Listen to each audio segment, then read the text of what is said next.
when a B-17 tail fell, with a gunner inside. The sky above Germany in 1943 was an unforgiving battlefield, a chaotic realm of fire, steel, and death. The roar of engines and the deafening rattle of machine guns filled the heavens as American B-17 bombers fought their way through the enemy's anti-aircraft defenses and the relentless pursuit of the Luftwaffe.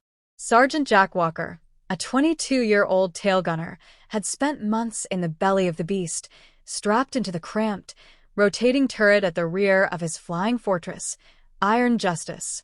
He had learned to live with the suffocating fear, the relentless cold that seeped through his flight suit, and the constant threat of an enemy fighter screaming in from behind. But today, as the squadron flew its most dangerous mission yet, deep into Nazi territory, an ominous weight sat in his stomach. As Iron Justice shuddered under the barrage of flak, Jack tightened his grip around the twin .50 caliber Browning machine guns. He scanned the sky behind them. The German fighters would be coming soon. Then they did. Bandits. 5 o'clock. Jack barked into his radio, his breath fogging up the oxygen mask. A squadron of Focke-Wulf 190s dove out of the clouds, their cannons flashing. Tracers zipped past the tail, and Jack squeezed the triggers, sending a stream of hot lead toward the incoming threat.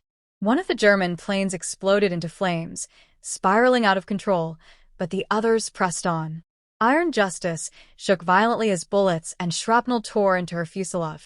Jack's heart pounded. The tail was taking the brunt of the attack. He could feel every impact, the metal shrieking around him. Then, without warning, an ear-splitting explosion rocked the bomber. A shockwave threw Jack backward. His head slammed against the cold metal, and darkness took him. He awoke to an eerie silence. His ears rang, his vision blurred.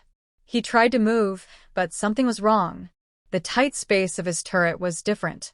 It was no longer connected to the aircraft. Panic surged through him as he looked around. The tail section, his section, was no longer part of Iron Justice. It was falling. Jack's breath came in short gasps as he realized the impossible horror of his situation. His B-17 was gone. The severed tail, a twisted shell of metal, was spinning end over end through the frigid sky, hurtling toward the earth below. The radio crackled, but it was useless now. He was alone.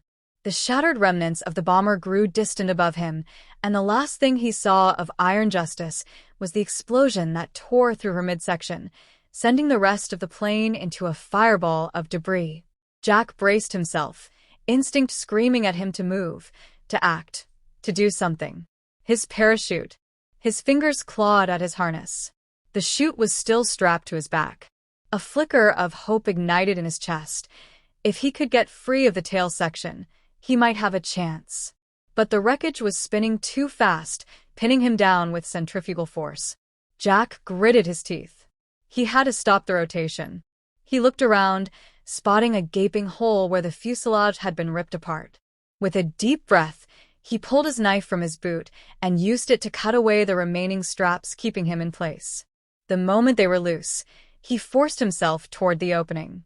The wind screamed around him as he reached the edge. The ground was rushing up, a patchwork of fields and forests. He had mere seconds. With a final, desperate push, he launched himself out of the wreckage. For a moment, he was weightless. Then gravity took hold, and he tumbled through the sky. He fumbled for the ripcord and yanked it with all his strength. The chute deployed with a violent jerk, yanking him upward. The tail section continued its fatal descent, crashing into the earth in a fiery explosion below. Jack's heart pounded as he drifted downward. The enemy was everywhere.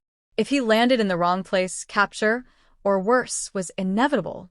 As he neared the ground, he braced himself for impact, rolling as he hit the earth.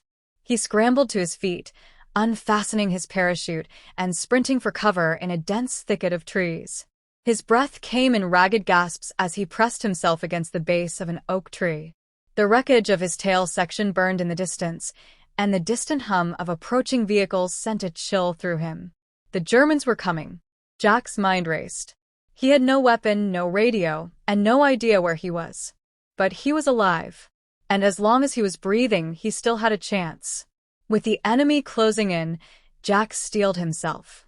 The war wasn't over. Not yet.